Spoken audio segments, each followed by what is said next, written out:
Perfect. All right. So Philipp is an assistant professor in the Department of Computer Science at the University of Texas at Austin. He received his PhD in 2014 from CS department at Stanford. Then he spent 2 years as a postdoc at Berkeley, and his research lies in computer vision, machine learning, and computer graphics. And he's particularly interested in deep learning, image understanding, vision, and action. With that, I would like to welcome Philipp, and we look forward to your presentation.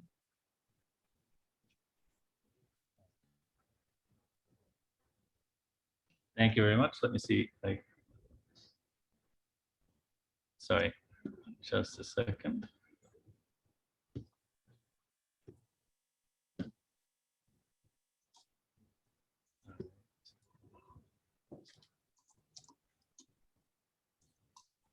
This works now. Great. Okay. All right.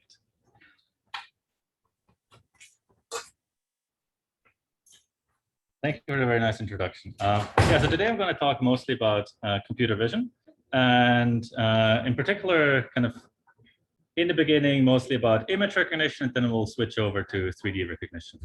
If you have any questions at any point throughout this talk, please feel free to interrupt me. I'm happy to answer questions through the chat. If you have a very urgent question, you can also just speak up, and we'll have a little discussion. All right. And so the problem we're going to look at in the first part of this talk is object detection. And object detection is, in computer vision, the art of kind of drawing bounding boxes around individual objects in a scene. And if you do this, you will essentially start to enumerate and find all objects in the scene. You'll also attach a class to each object. And that's pretty much it, right? So that's object detection. Now, why do we use bounding boxes in object detection? Well, part of the reason is that bounding boxes are actually quite easy to annotate. It takes a user about anywhere between 20 to 30 seconds to drag a bounding box across an object. And if the user is allowed to just highlight which points he thinks will touch the bounding box, this is going to take about 3 to 5 seconds. So we can get a lot of boxes very, very quickly, at least in 2D images. And the other nice thing about bounding boxes is that they reduce the problem of object detection to one of classification, where you essentially just ask, is this a deer or not? Now, what's not so nice about bounding boxes is that not every object really fits nicely inside of a box. So, for example, this deer here, if you look at the area of the deer, compared to the area of the box, most pixels in that box are not pixels of a deer, right? And so a box is not a very good representation for that object. So the other thing is it's not a very natural output for a deep network. And to kind of show you this, I'll show you how regular detectors detect objects as bounding boxes. So for an object detector, it usually starts out with some sort of deep network. It used to be all convolutional networks, and now it's sort of all transformers. But for the purpose of this talk, this really doesn't matter. We have some sort of backbone. That backbone will then produce a dense feature map that kind of summarizes each region of the image. And then we'll ask a very simple question. We'll ask, for a certain box, is there an object or not? And you can do this in many ways. You can do this by kind of looking at just one feature and then just attaching that box to that one feature. You can do it by cropping out features from the feature map. It really doesn't matter. What you do then is you slide this box over the image and you ask this question repeatedly. Is this an object or is this not an object? Now, since not all objects have this shape here, you will do it for other boxes of different shapes too. You'll do it for maybe some larger boxes and for some smaller boxes, all right? And you slide all of these over the image and you ask, is this an object or not? Or is this a deer or not? Now, the issue with this bounding box detector is that it actually is very, very messy. If you think of kind of this is your ground truth tier box down here. If you now need to decide, well, is the blue box a good fit? Is the green box a good fit? At what location are they a good fit? There's no good answer, right? And so what you end up doing is saying, okay, well, maybe the green box, if I slide it right here, is a good fit. Or maybe the blue box, if I slide it here, is also a decent fit. And so you'll come up with these hand-tuned heuristics that just tell you, well, these boxes are good, these boxes are maybe good, and these boxes are definitely not good. And so then during training, for the good boxes, these are positives for your classifier. For the bad boxes, they're negatives. And for the thing that's in between, you don't really do anything. All right? Now, this is the mess that happens at training time. Now, if you think of a detector at test time, what happens is if you have multiple boxes that slide over the window, over the image, you will get multiple responses for each object. So this deer here might be detected, but not one box, but maybe 5 of them. And so now you have to have a heuristic that tells you again, well, if you have duplicate detections, maybe you should take the most.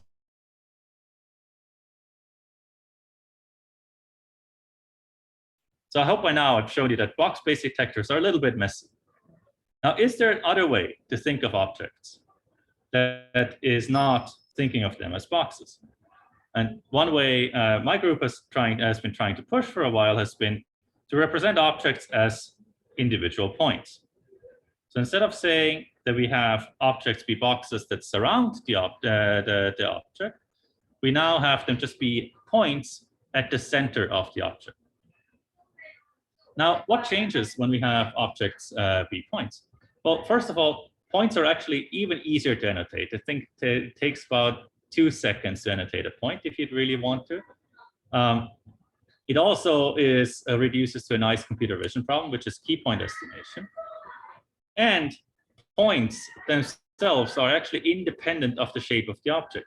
So if you look at this deer example here again, the point itself, it doesn't matter that most pixels kind of inside the box are not deer.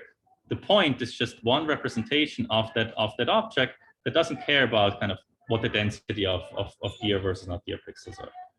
And then finally, what matters for kind of later when we look at autonomous driving examples, points are actually rotationally invariant, which is quite important. All right. Any questions this far? By the way, yeah, if you have any questions, just feel free to post them to the chat, and I'm happy to reply. Now, the way we build a point-based detector is fairly straightforward. We take a convolutional network. Input is an image, and output is a bunch of heat maps. We have one heat map for each object class, and in that heat map, we're going to say that any peak in that heat map, any little bump, corresponds to an object. And so we'll just put peaks at the center of all objects. And then we have 2 additional outputs, 2 additional channel outputs, which regress to the width and height of the object that's located at the center. Now, the width and height we just do because we want to recover the box to evaluate this on standard benchmarks. So why is this somehow better than detecting objects as boxes? Well, it's simpler. It's just simpler. It's not necessarily better in terms of performance. It's just much simpler. You no longer need to decide which objects to assign to which box, because the center of an object is always uniquely defined, and you can just say, I want to place a bump. I want to have a positive supervision at that center. And in terms of outputs, we can actually run this detector without non-maxima suppression. So we can run a detector just saying that we want to extract local maximas without non-maxima suppression, and it will work just fine. Now, the final thing why this is nice is because all of the outputs that we produce are just dense regression, essentially dense regression. It's dense regression throughout the entire image. It's similar to what you would use if you did semantic segmentation, for example. Now, we also build a 2-stage network out of this, where we use the point-based detector as just a generic object detector in the first stage, and then use the second stage to classify these proposals or these generic objects. And for more details, you can just look at the paper reference below. Now, that two-stage detector was state-of-the-art for, I think, about 13 days before it got beaten by transformers. And so state-of-the-art on Coco. All right. Now, the other thing that points simplify is object tracking. So if you detect objects as individual points, now the difference or the distance from one object to the other is simply just a vector. It's a vector that represents the offset between consecutive kind of occurrences of the same object. And so this allows us to build a tracker that takes as an input the frame at the current time step, the frame at the previous time step, and maybe optionally detections at the previous time step. And then we build a tracker just like you would build an object detector to just output points that say, hey, where are the objects at the current time step? And in addition to this, we also produce kind of offsets, the same way we produce size outputs, we produce additional offset outputs. It says, hey, where did you think the object was in the previous time step? Now, the detector or tracker can do this because it sees both frames and it sees previous detections. And then as a final step, we simply just take the offsets that were predicted and snap the current detection to tracks at the previous time step kind of that are closest to the predicted offset in a completely greedy fashion. That's pretty much the tracker. So that's how you can build a very simple tracker that runs quite well in practice. And so this tracker has a few very interesting properties. First of all, it allows us to do joint detection and association. So we can learn to detect objects and track them at the same time. Most previous trackers do detection first and then do association as a second step. This one allows you to do both of them in one go. The other thing is, the other thing that's very nice about this is just one general concept, which is just points that kind of works across different tasks. We now have points for do detection, and now to do tracking, we simply just take the difference between the consecutive points. It works quite well on the MOT 17 dataset.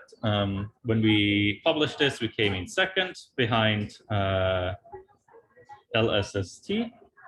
Oh, sorry, and I think it's not behind LNP, which is a tracker that uses re-ID features of people and is very person specific, while ours is a bit more general. And then on the MOT 17, we kind of came ahead by quite a margin. The other thing I would like to note is that this tracker is very fast. It's as fast as the detector itself. We run in under 60 milliseconds, and really most of that time is just done detecting objects. And then regressing to the difference is almost nothing. There's a question in the chat. Let me see. How important? Yes. So the question is, how important is it that during the labeling, the point is placed at the center of the object? So the importance of the center is simply just because we don't have another good canonical way to define the reference frame. And so we train on object detection data sets that have sort of boxes already. And so the center is just very easy to detect for the annotations that we currently have. Right. Right. Then the other question was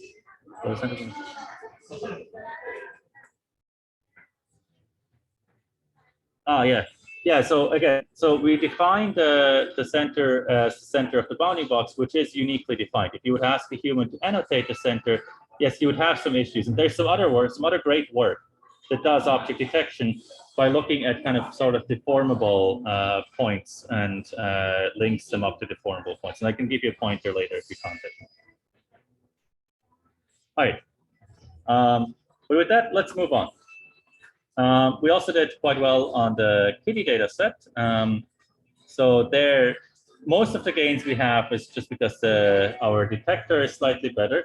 But again, the tracker is is very fast again. It's about 80 milliseconds to do detection and then 2 additional milliseconds to do the regression. All right. Now, this far, I've only talked about computer vision and sort of definition we do on images. Let's now switch a little bit and talk about recognition on a vehicle. And I guess the most important difference on the vehicle is that there's this beautiful sensor up top here that gives you a nice 3D point cloud. So we also applied that idea of detecting objects through their center points through to 3D LiDAR-based detection. But before we go there, I'll briefly highlight how LiDAR-based detection was done before we started this work. So the way LiDAR-based detection was usually done up to about a year or two ago was that you had a LiDAR point cloud, you fed it through some sort of 3D CNN or sparse convolutional network, and that would give you a map view representation of the scene that surrounds you. So you would get a map of features of the scene that surrounds you, and that map just looks like an image, so you can feed this into a 2D detector.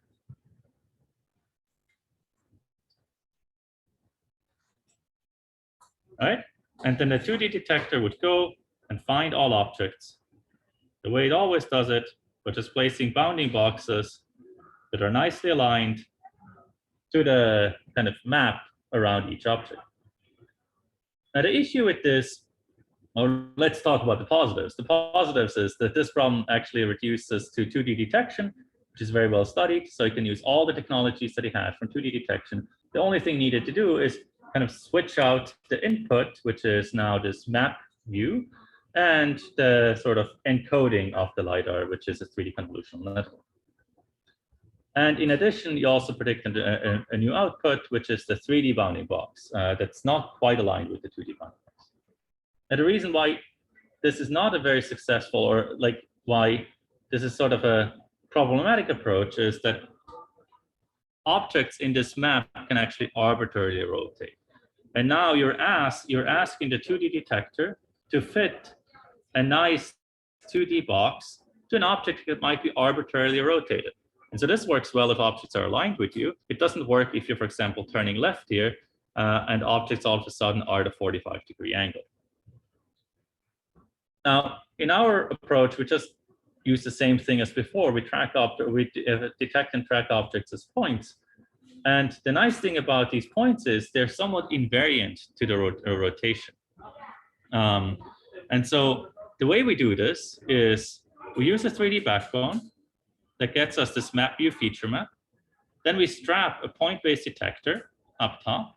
And for each point, now instead of predicting the width and height of the 2D box, we now predict sort of 3D coordinates of the vehicle, which is 3D rotation, 3D size of the vehicle, and also a local 3D offset to get sort of some sort of refinement. Now, this by itself already gets us nice detections. We can then go back and refine these detections in a two-stage manner, similarly to what we did for a two-stage image-based approach. And outcome, a 3D box, and a score on how likely we think this box is a certain object. Now, similar to standard box-based 3D detection, this also just reduces to known technologies in the 2D space, but points are rotationally invariant. And so this is what I'm showing you down here. Now we are no longer asked to put some sort of rectangular box around each object. We just need to put a point in the center, and we're guaranteed that that point is rotationally invariant by definition. And so this sort of works a lot better if objects are at an angle, which I'll show you in a moment. Now, the other thing I really like is that, again, it's just one representation, the point, that works for many different modalities. It worked already for different tasks. So it's, again, very clean and simple.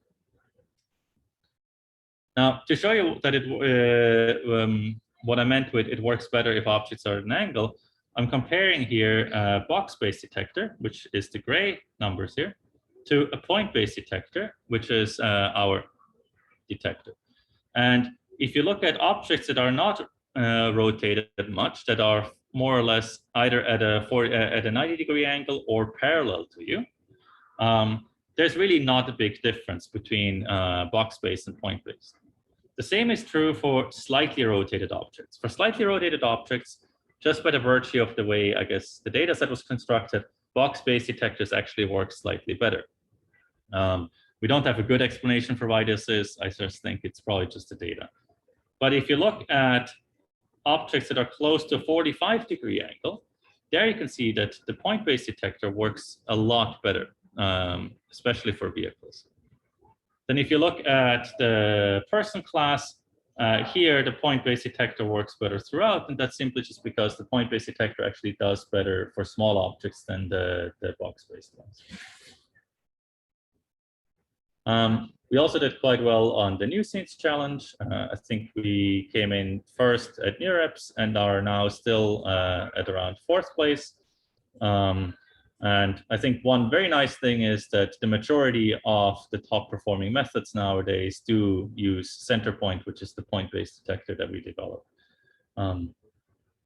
We also did well at the CVPR Waymo challenge. We came in 2nd here, and we just found out recently that the 1st place actually also built on our center point code base. All right, so now one obvious question is, I kind of talked about sort of 2D detection first, and I talked about 3D detection, and I showed you that for both of them, sort of the same method works better. One obvious question is, well, which one is better? Is 2D better or is 3D better? And the answer is actually not that straightforward.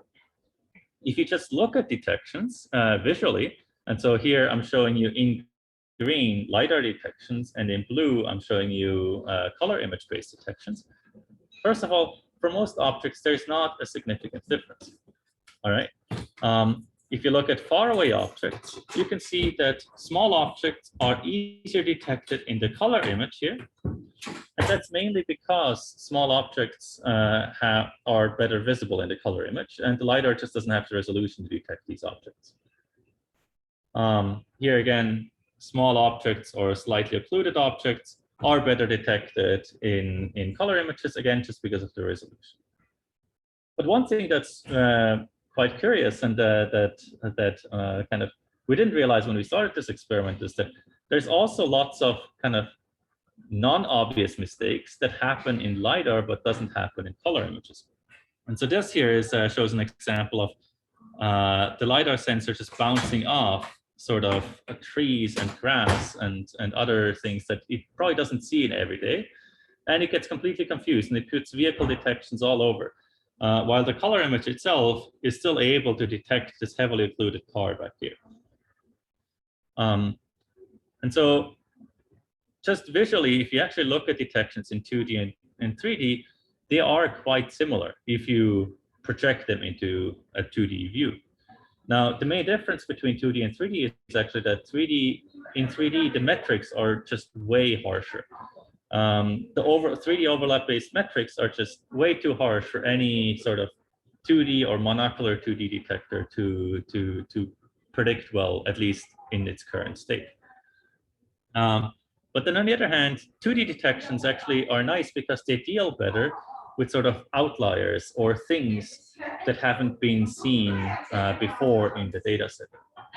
Okay, and so and another potential benefit of the 2D detection is that we can deal with much larger data sets. And that's what I'm going to spend kind of the last part of this talk on. Kind of how do we go deal with objects or deal with parts of the scene that we might not have kind of thought of before, or that we don't see every day. And I'm going to explain most of this on this picture I took. I was parked behind this guy here, and I just decided I'll take a picture just to see if modern detectors, just 2D detectors, would be able to recognize things. And so there's plenty of detectors out there trained on standard computer vision data sets. I just want to see, well, how well would they do if I just ran this on this image here? I didn't cherry pick the image, I just took it randomly. And so if you look at the MS COCO dataset, a detector trained on MS COCO already gets almost everything in this scene right. If it figures out that there's a person on a motorbike here, it finds all the cars here on the side. It even finds the handbag of the person here or the potted plants on the side. Now, what it misses is any sort of street sign that you need to detect, the traffic light, or maybe the traffic light for the pedestrians. It misses all sorts of things like this just because they're not annotated. Now, after COCO worked very well, I wanted to see, well, how well would it work if we just used Pascal, which is way older than COCO and has even fewer categories. But even Pascal worked quite well. Yes, the detector got a bit confused with the potted plants here, but it got all the pedestrians. It even got the pedestrians on the motorbike here. It got most of the large cars. It didn't get the small ones here, but again, it worked quite well. And then finally, I also wanted to see, well, what if we ramp this up and go kind of to the best data set that we have currently, or to the richest data set we have, which is Elvis. And here you start to see that now the detector starts to reason about traffic lights. It is able to distinguish cars and cabs. It finds the tail lights, it finds the license plate of the guy ahead. It kind of finds the signs. The only thing it really misses is pedestrians. And that's just because COCO has sort of an imbalance in pedestrians and it's not able to do well on these objects. All right. And so one thing that really surprised me is how well these detectors already do on these data sets. In an image, it's sort of out in the wild. Now, each individual data set is still quite limited in the concepts it reasons over, though, and it's somewhat limited in the domain it reasons over. So we have very good data sets for autonomous driving, but they might actually miss things like the license plate or the signs that are annotated in Elvis. On the other hand, we have Elvis that completely misses pedestrians all over the place. And so what we want to see is, well, can we just train a detector not on one data set, but on all the data sets together? And so if you look at how we train detection systems nowadays on a single data set, the way we do this is we take the annotations of that data set, we take our detector, we have it produce boxes for these annotations, and then we have custom loss functions for each data set. We weight the data differently for each data set. We have all sorts of tricks to make things work extremely well on individual data sets. Now, how do we take this and kind of train on all data sets? Do we have to figure out a whole new set of tricks?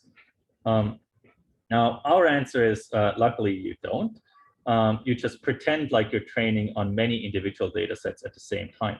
And so the easiest way to train a detector that works well throughout many different data sets is to simply just treat each image from a data set and each annotation from a data set as if you would just train on that data set. You just use that data set specific loss, but you share the detector, you share kind of the backbone detector between all of the different data sets.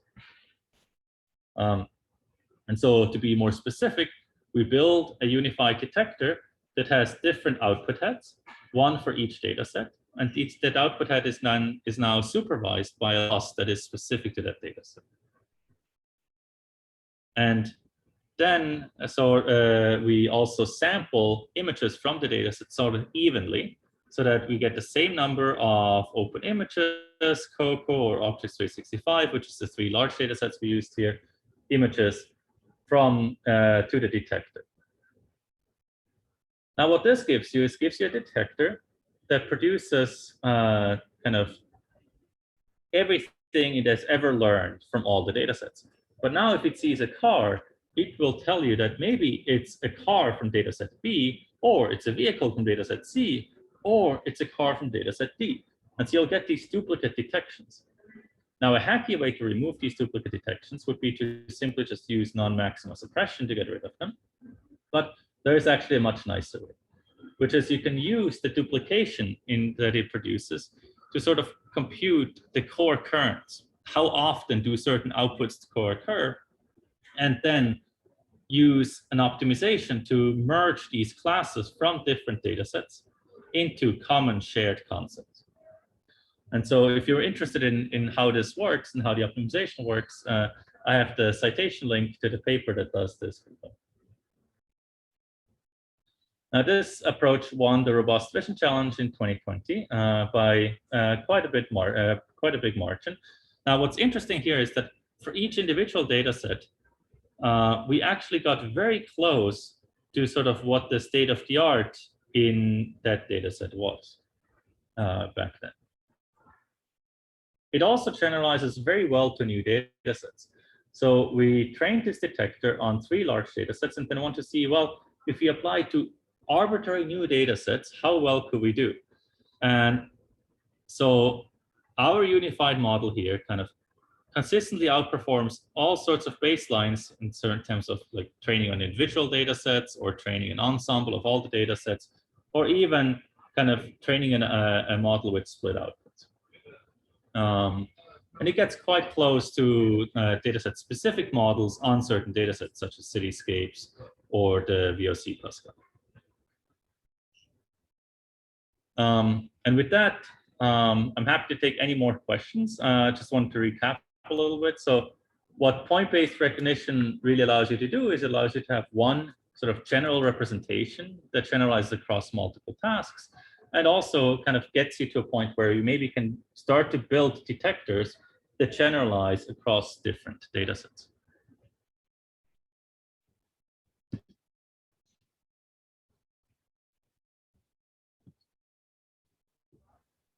Thank you for the great talk, Philip. I guess maybe we can do one question really quick if anybody has questions.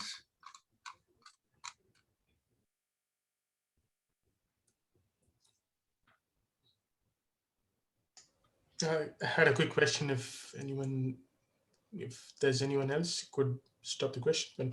So the general question, would you be able to use this for instance segmentation? Since we're mainly talking about detection here, does this mean that this also can be applicable to instance segmentation? Yeah, so we did use this for instance segmentation. We don't have the numbers public right now, but you can use the 2-stage methods for instance segmentation, because once you start to crop out the features, you can then produce segmentations from these cropped features if you use ROI-line, for example. One stage, there was follow-up work that showed how you can do point-based detections and segmentation together if you somehow point towards the center of the object. But I would have to kind of look up what that citation is exactly. It was not by us. Thank you.